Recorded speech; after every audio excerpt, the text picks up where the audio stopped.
Hey everybody, it is Feed Your Brain Friday, and I thought I would teach you something out of my book, Feed Your Brain, Change Your Life, Take Control of Your Brain, Body, and Emotions, and you can get this off of Amazon. Today I'm going to talk about Chapter 6, and it's about the neurotransmitters. What are they? I have my grandson here. Come here, buddy. I start out with this quote. Low brain chemicals create false emotions. False emotions create a false reality. What does that mean? Well, what it means is that we all have emotions, right? We have sad, we have happy, we can get excited, we can feel anger, frustration, all those emotions. And when there's a reason for it, then they're validated, they're valid. The challenge comes is when they're not. So here in my book, Chapter 6 says, what the heck are neuro what's? It says, in your brain you have 4 neurotransmitters. First one is the catecholamines. There are actually 3. So it's dopamine, norepinephrine, and epinephrine. For the sake of amino acid therapy, we talk about dopamine because that kind of leads into the other 2. Serotonin, GABA, and endorphins. So those are the 4. I like to call them your happy, calm, feel-good chemicals because when they're working the way they're supposed to, that's what you feel. There is a chemical in your brain. You know, when people say, well, there is a chemical imbalance, it's true. It really is true. There's chemicals in your brain that fire in the synapses and allow you to feel this positive mind, joy, happiness, calm. When they become depleted, and they can become depleted for lots of different reasons. First of all, some people are born with less of them, which causes them a challenge as a child. If you have a child who struggled with anxiety or ADHD at a really young age, it could be a reason. The other thing is lifestyle. Could be toxins, could be what you're feeding your body. Could be that 60% of people over the age 40, their neurotransmitters have become depleted. I like to say, you know, we live in this perfectly imperfect body, and sometimes it just does what it does. It's not like, oh, you did this and this happens. But the really cool thing about it is when you realize that, wait a minute, I'm thinking this way, not because I'm weak or not because there's, you know, it really is because those neurotransmitters have become depleted. One of the main reasons, I was talking to Julia Ross, she's the one that wrote The Mood Cure, and she and I were going over my book, and she made the comment that really the reason that the neurotransmitters become depleted is because of malnutrition. Hold on, baby's going. Come back here. Whoa! Back here. There we go. Sorry about that. He was leaving, skipping town. Anyway, so they're malnourished. And how do they become malnourished? Well, you know what? I mean, neurotransmitters are fed by amino acids. And some of the amino acids we actually create in our body. Some of them come from protein, and others come from supplements. So we're actually needing to feed them, and when they aren't fed, they quit working the way they're supposed to. So, I'm not sure how good he's going to hold still. But this is really important. I thought, you know, as this is what you feel like when the amino acids or when the neurotransmitters are doing what they're supposed to. So when your serotonin is high, you feel self-esteem, humor, and positivity. When your GABA is high, you feel physically calm and chill. When your dopamine is high, you feel focused, awake, and energetic. When your endorphins are high, you feel like life is brighter, lighter, and happier. So that's what it feels like when they're working the way they're supposed to. When they stop, then each one of them have symptoms that show up. And not only do they have symptoms, but they have something that we use to make us feel better. You know, we as humans like to live in a state of homeostasis. Hi guys. And when we don't, We look for something to fill that, right? So, what are the symptoms of the low neurotransmitters? So when your catecholamines, your dopamine, are low, you're going to lack energy, drive, or focus. There's two kinds of depression. One is like Eeyore, like the dark cloud. That's going to be a serotonin issue. The apathy is a dopamine issue. So those are some of the symptoms that somebody feels when that neurotransmitter dopamine is low. What do most people turn to when the dopamine is low? Something to give you that feeling. So you're going to look through it for something that's going to give you stimulation, which could be sugar, starches, caffeine. Could be things like different kinds of drugs, legal or illegal. But it's something that's going to stimulate your brain to wake it up. So if you find yourself wake up in the morning and starting out, first thing you grab is coffee or a mountain drink, or not a mountain drink, but a monster drink. During the day, you're grabbing some caffeine, something to drink, because your brain is like, I gotta have something, and it wants what it wants the fastest. So it's gonna go to what you can give it to it the fastest, and that's why sugar and starches and things like that are the very fastest. It raises your brain really quickly. Okay. Now the next one, I just lost my place. Hold on. Is low GABA. When your GABA is low, that is your body's physical feeling to relax. That's that overwhelmed, uptight, stressed, anxiety, physical feeling of that. That's what happens when GABA is low. It's the uptight, overstressed, can't calm down, not in your stomach, want to bite somebody's head off feeling. You understand that, what that feels like? Okay, the third one is the low endorphins. And your endorphins, when those are low, you find something, you're looking for something to make you feel life brighter, okay? It's when you find yourself more emotional.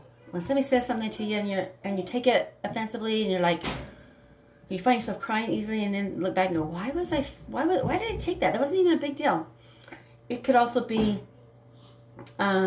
self-harm. So somebody who's a cutter, or who pulls out their skin, or pulls their hair out, or anything that is self-harm. And then what happens is, the reason somebody will self-harm is that, and I'm sorry, my grandchild okay, there it goes, is that they're either numb and not feeling anything, and they want to feel something, or they're feeling too much and they want to release, right? And so what happens is, the minute they self-harm, and even though it hurts them, the minute they do that, your body floods your body with endorphins. And so when they're looking for something to make them feel better, it's like, whew, right? That's why self-harm is. Okay.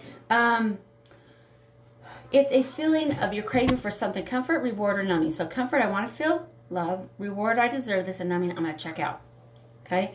And we do it through different things. We feel that need through lots of different things. It could be, and it's in excess, right? Because not everything that we do is going to definitely be bad for us, but when it is excess. So it can be sugar, it can be starches, right?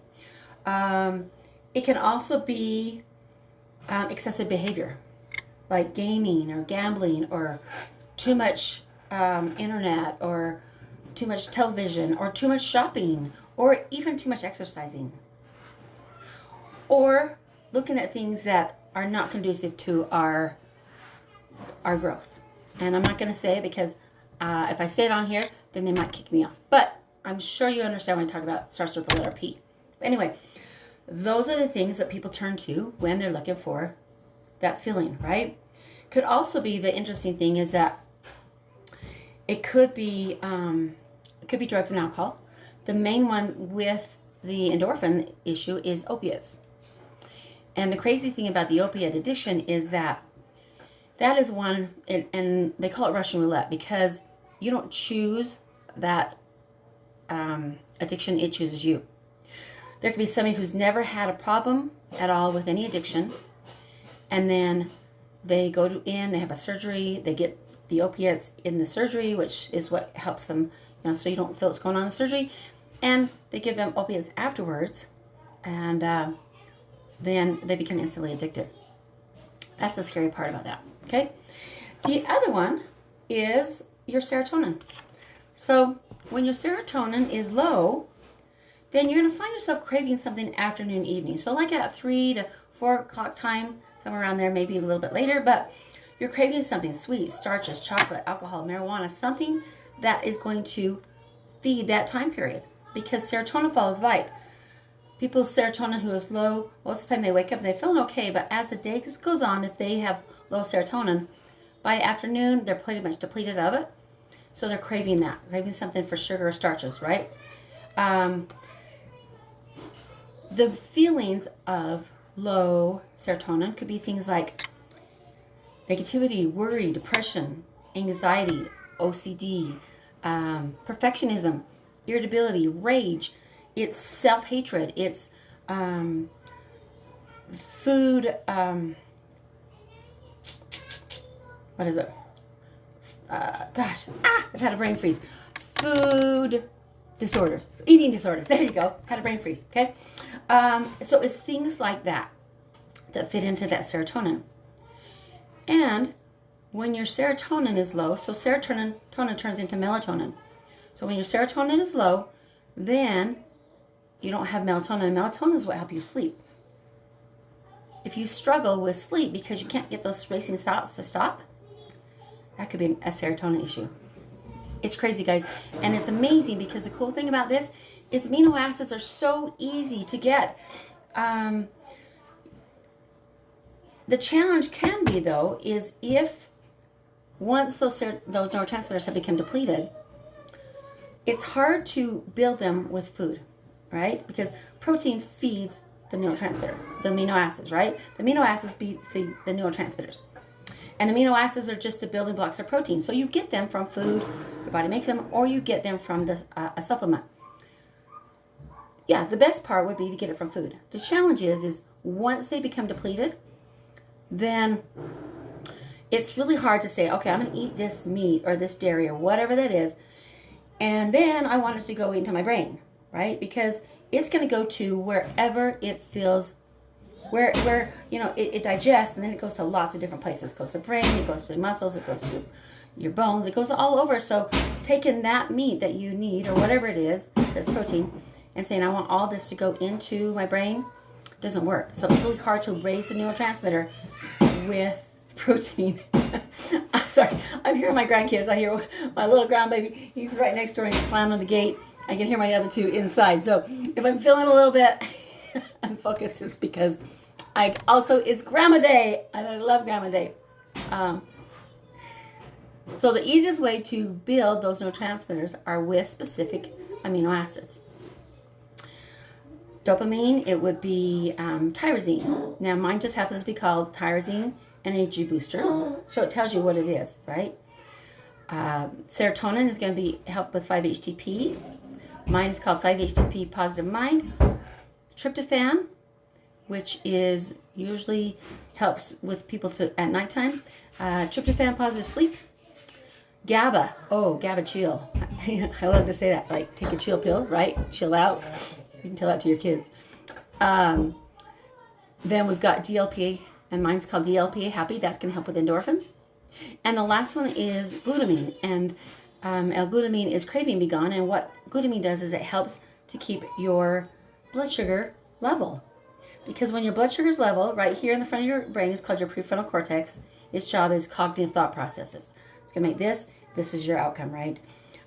For somebody who's struggling, whether it's with addiction, hardcore addiction, or if it's even sugar or anything at all, this, by keeping your blood sugar level, it keeps those tools to allow somebody to stay clean, okay? To get through those cravings. It's also your reasoning, right? I'm going to make this choice, will be an outcome. But when you are not eating the way you're supposed to, or you're skipping meals, then this shuts off and you become irritable and irrational. And irritable is that hangry feeling that says, I want to eat something, I want it right now. I'm going to go to what can get the fastest. And irrational is, I want this, I could care less about the outcome. Okay? But by feeding those specific amino acids into your brain, what we're doing is we're balancing the brain. We're feeding an imbalanced brain. We're raising those neurotransmitters. The whole idea is that you get your own brain neurotransmitters firing, right?